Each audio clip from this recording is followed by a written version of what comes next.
Awami fascist Sheikh Hasina তার 2 দশরের বিরুদ্ধে রায় ঘোষিত হয়েছে। এই রায়ে ন্যায় বিচার প্রতিষ্ঠা হয়েছে।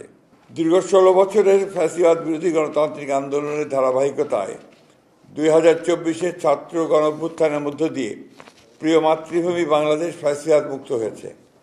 এই দীর্ঘ রক্তাক্ত সংগ্রামে শত সহস্র বিরোধী দলীয় রাজনৈতিক নেতাকর্মী সহ সমাজের সর্বস্তরের অসংখ্য নাগরিক গুম, খুন, বিচার বহির্ভূত হত্যাকাণ্ড, হামলা, মামলা, নির্যাতন, নিপীড়ন ও অবর্ণনীয় দুর্ভোগের শিকার হয়েছে।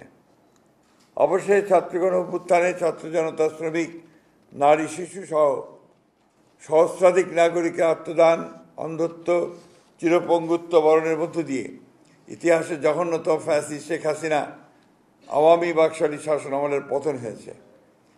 সারা বিশ্বের জনমত এবং বাংলাদেশের জনগণের দাবি ও প্রত্যাশা ছিল যারা পতিত স্বৈরাচার ও তার দোসরদের মানবতা বিরোধী ও নৃশংস জঘন্য হত্যাকাণ্ড এবং গণহত্যায় অপরাধের বিচার হয়। আন্তর্জাতিক অপরাধ ট্রাইব্যুনালের দীর্ঘ বিচারিক প্রক্রিয়ার মধ্য দিয়ে আন্তর্জাতিক মানদণ্ড বজায় রেখে আজকে আওয়ামী ফ্যাসিস্ট শেখ হাসিনা তার 2 দশরের বিরুদ্ধে রায় ঘোষিত হয়েছে। এই রায়ে ন্যায় বিচার প্রতিষ্ঠা হয়েছে। আইনের বিধান অনুযায়ী সর্বোচ্চ সাজা প্রদান করা হয়েছে ফ্যাসিস্ট শেখ হাসিনা তার দোসর সাবেক স্বরাষ্ট্রমন্ত্রী আসাদুজ্জামান কামালের। পুলিশের সাবেক আইজিপি চৌধুরী আবদুল্লাহ মামুনকে বিচারিক প্রক্রিয়ায় সহযোগিতার কারণে প্রাপ্য সাজা কমিয়ে 5 বছরের কারাদণ্ড প্রদান করা হয়েছে।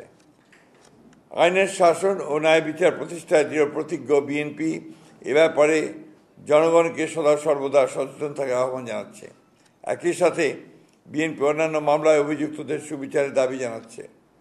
আমরা মনে করি গত 16 বছরের গুম, খুন ও বিচার বহির্ভূত হত্যার শিকার এবং 2024 ছাত্র গণঅভ্যুত্থানে রাষ্ট্রীয় সন্ত্রাসের শিকার সহস্রাধিক শহীদের আত্মা শান্তি পাবে এবং তাদের পরিবার পরিজনদের ক্ষোভ কিছুটা হলেও প্রশমিত হবে।